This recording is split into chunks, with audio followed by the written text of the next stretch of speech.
大家好，係我係輝 Sir。咁今日呢個視頻咧，我想同大家咧講一個營養補充品嘅，就係而家我台面呢個叫做倍末幹細胞 CD34 活性蛋白。咁佢最重要嘅就喺我哋體內咧，就係令我條骨髓咧就合成咧嗰個叫做造血幹細胞咁樣嘅。好啦，如果講呢個造血幹細胞，我講啲基礎嘅營養學知識俾大家知道嘛。嗱啊，幹細胞其實喺我哋個骨髓嗰個製造嘅。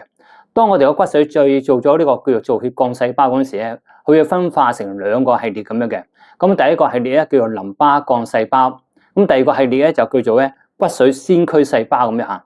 咁嗰個淋巴幹細胞其實佢會再一個分化咁樣嘅，就會變成我哋嗰個 T 細胞啊、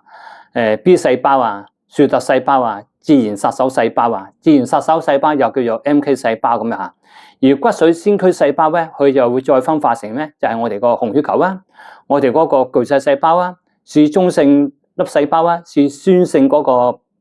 白血球啊，是鹼性白血球啊，肥大細胞啊，同埋嗰個咧就係嗰個血小板咁樣嘅。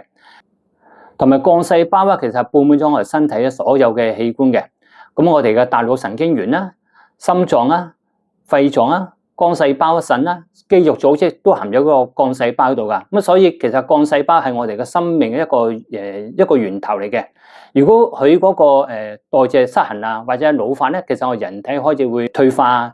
甚至乎可以有啲慢性病嘅產生嘅。尤其是如果我哋嗰個免疫系統嗰個 MK 細胞、T 細胞退化嗰陣時咧，其實同嗰個造血幹細胞有掛鈎咁樣嘅。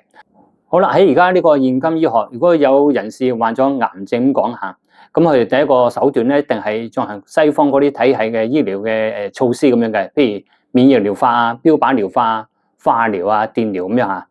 其實我哋就好倡議喺癌症病人喺段期間咧，最好配合埋營養補充品嗰個輔助食療咧，托翻你個體質。咁等你可以面對嗰個化療啊或者電療嗰個副作用，咁啊從而之中咧令你個活存率啊、生命力啊都可以提升咁樣。其實呢個措施就好重要咁嘅，因為我簡單一個演繹啊，譬如如果你進行緊化療咁樣啊，因為你個白血球指數一低嗰陣時咧就停咗話唔做啊，要等佢升翻咧，其實好浪費緊之前嗰個療效咁樣嘅。譬如你做咗5次或者6次咁樣，咁啊我當你譬如話10次，咁啊做咗一半冇做到喎。咁你喺段真空期間咧，癌細胞咧可能會點啊？會壯大咗嘅。咁呢啲死症中，你殺下唔殺下咧，佢係最惡咁樣嘅。咁某個程度，所以最好能夠一氣呵成咧進行緊呢個療程咧就好啲，就唔好斷。咁喺呢段期間咧，最好有啲優質嘅營養補充品啦，托起你嗰個白血球嗰個指數咧，咁令你嗰個可以喺成個過程嚟講一路咧就可以進行緊呢個療程啦。同埋某個程度，如果有啲優質嘅營養補充品咧，可以令你個生命力咧可以延長去。咁啊，同埋可以令個活存率都可以提升咁樣。好啦，我就講翻我而家台面呢個幹細胞 CD34 活性蛋白，咁佢正之中佢就可以活翻我哋頭先所講白血球嗰個系列嘅咁樣嘅。嗱，佢嗰個原理係點樣咧？佢呢個產品咧就係含有一個叫做白血球生長因子，同埋一個叫做造血幹細胞生長因子。當你服用咗之後咧，咁佢係通過我哋嗰個淋巴系統咧，就直接咧就入到我哋嗰個骨髓嗰度。就其實係一個叫做信號嚟嘅，就 call 我哋個紅骨髓咧，就會製造嗰個身體嗰個造血幹細胞咁樣嘅。咁造血幹細胞咧，就最重要就活化埋頭先所講嗰個 MK 細胞啊、T 細胞啊，咁啊同埋嗰個叫做殺手 T 細胞呢一系列嘅免疫細胞咧，嚟針對咧就可以強化我哋白血球啊，吞噬嗰啲癌腫瘤嗰個能力咁樣。同埋佢另一個最大嘅特色咧，因為而家坊間都好多所謂嘅幹細胞嘅營養補充品嘅，咁啊其實係咪真係預期之中你可以吸收到咧？咁而家呢個產品佢有個專利嘅配方咧，佢用一種叫做微晶球嘅技術咧，就將呢個活性蛋白咧就包裹住佢嘅，咁佢就唔會俾我哋個胃酸啊或者我哋嘅膽汁酸破壞咁樣嘅，就直接咧就可以入到我哋個骨髓嗰度，咁啊就產生個信號咧，令我哋身體製造一系列嘅免疫細胞咁樣。同期間佢亦都可以提升翻當事人嗰個精神狀況啊，或者佢哋嘅身體個機能咁樣嘅。而呢個 CD34呢個產品咧，佢有另一個成分咧，就係擺咗一個叫做外泌體咁樣嘅。其實佢係一個信號體嚟嘅，咁啊就可以咁簡單啦，咁講係一個叫做速遞員咁樣嚇。咁佢就係指令我哋嗰個細胞啊、嗰個核酸啊，同埋我哋細胞個 DNA 啊嗰個合成咁樣嘅。咁如果你有呢個外泌體加咗之後咧，佢令我哋細胞嗰個傳導嗰個造血幹細胞嗰個能力可以強化佢咁樣嘅。咁而家外泌體而家喺坊間嚟講，通常係用喺護膚品嗰度嘅。咁令我哋細胞嗰個製造嗰個骨膠原蛋白嗰度咧就提升佢，咁有護膚嘅機理咁樣。咁但係如果喺服用性，你係同呢個 CD34活性蛋白一齊咁服用咧，去加強我哋造血幹細胞嗰個製造咁樣嘅。咁總括嚟講，呢個產品咧就係最重要嘅目的咧。如果作為一位癌症病人，嗰個實用性咧，呢個產品係一個好重要嘅輔助食療咁樣嘅，可以提升翻當事人嗰個 MK 細胞啊、T 細胞個活性，從而可以加強佢吞噬嗰個腫瘤嗰個能力。咁啊，起碼嚟講，我哋就話令當事人個活存率就提升咁樣嚇，呢個就好重要啊。同埋呢個產品咧，佢有一個化驗檢測嘅，就係如果喺未服用之前咧，就檢測當事人嗰個造血幹細胞啊、淋巴幹細胞啊，同埋嗰個 MK 細胞嗰個濃度有幾多咁樣嚇。咁啊好啦，咁啊第一次檢測就有個指數，咁第二次檢測咧，隔3個月後咧，咁通常佢哋會升翻一個有效益嘅數量咁樣嘅，咁啊再檢測嗰陣時咧，發現咧佢哋之前之後個對比咧係升翻㗎。咁我有幾個之前咧就係有服用呢個 CD34活性蛋白，咁佢哋服用咗3個月之前之後嗰個化驗指數嗰個檢測咁樣。咁第一位就係陳女士咁樣，咁佢喺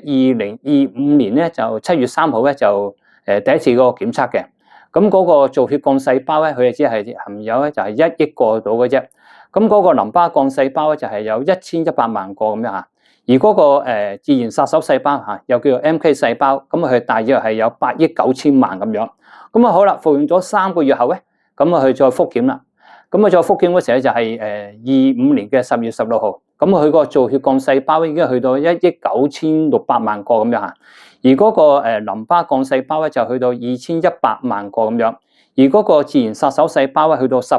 億4千萬個咁樣嚇，咁係一個差唔多1倍嗰個升幅嚟㗎。呢個數據咧差唔多去咗一個年輕人嗰個指數咁樣嚇。咁啊同樣啦，如果另一位就係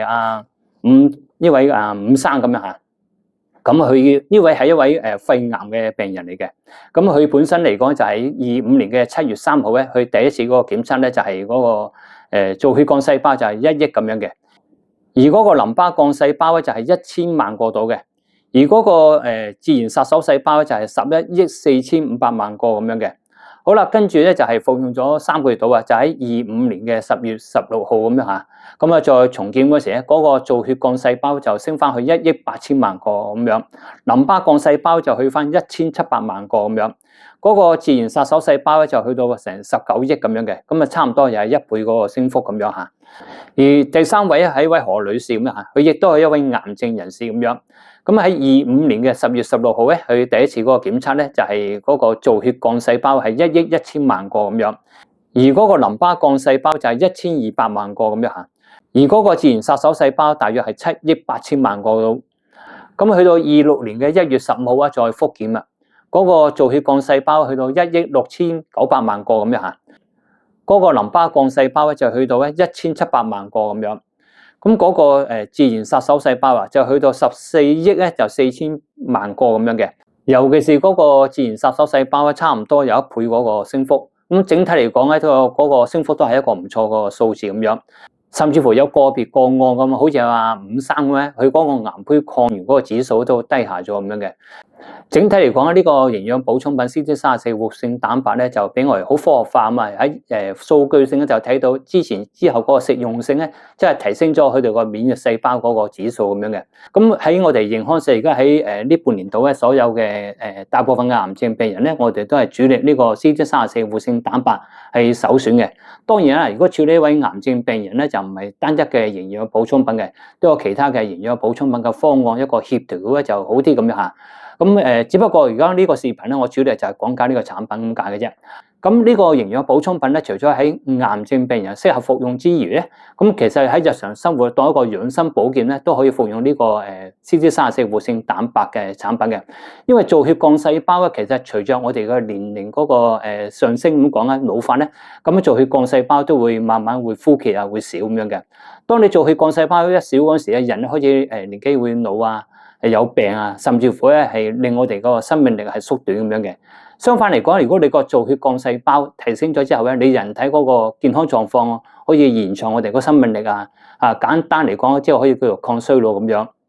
因為我哋所有嘅器官咧都含有呢個幹細胞嗰個濃度喺度咁樣嘅。如果以一位25歲嘅年輕人嚟講啊，嗰個造血幹細胞嗰個指數咧，應該起碼有1億5千萬個至2億度咁樣㗎。咁某個程度我哋都睇翻之前嗰啲個案咁啊，譬如佢哋有啲部分嗰個造血幹細胞咁啊，可能有啲係只係得1億度嘅啫嚇，咁啊幾個個案都係咁樣。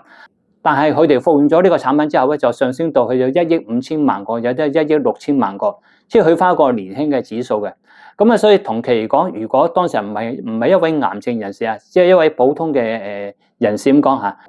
你利用呢個產品當一個養生嚟講咧，令你嗰個造血幹細胞可以提升咗之後咧，你個人咧嗰個健康狀況可以提升啊，即係可以當一個養生嗰個效益咁樣嘅。咁呢個產品咧，所以多方面個應用嘅。咁同期呢個產品咧，如果喺我哋營康社，除咗係俾作為一個養生啦，或者有癌症人士當一個主力服用啦，其實可以應用於其他嘅病理性嘅問題嘅，譬如柏金遜症啊，或者係嗰個所謂阿茲海默症咧，都可以應用呢個營養補充品嘅。因為柏金遜症同嗰個阿茲海默症咧，或多或少同你嗰個幹細胞嗰個枯竭係有掛鈎咁樣嘅。因為喺台灣嗰度有個別嘅臨床咧，佢服用咗呢個產品之後咧，佢個幹細胞咧上升咗之後咧，咁佢哋嗰個症狀咧係有舒緩啊，有改善嗰個效益咁樣嘅。所以而家我哋呢個產品嚟講咧，你可以當一個養生得，有病理性嘅問題咧，你可以服用呢個產品，可以配合埋你而家應用緊嗰個西醫啊，或者中醫啊，或者其他嘅營養補充品咧，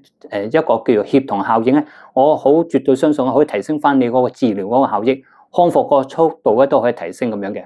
好啦，今日呢個視頻咧就去到呢度，咁啊都多謝大家嘅收睇咁樣嚇。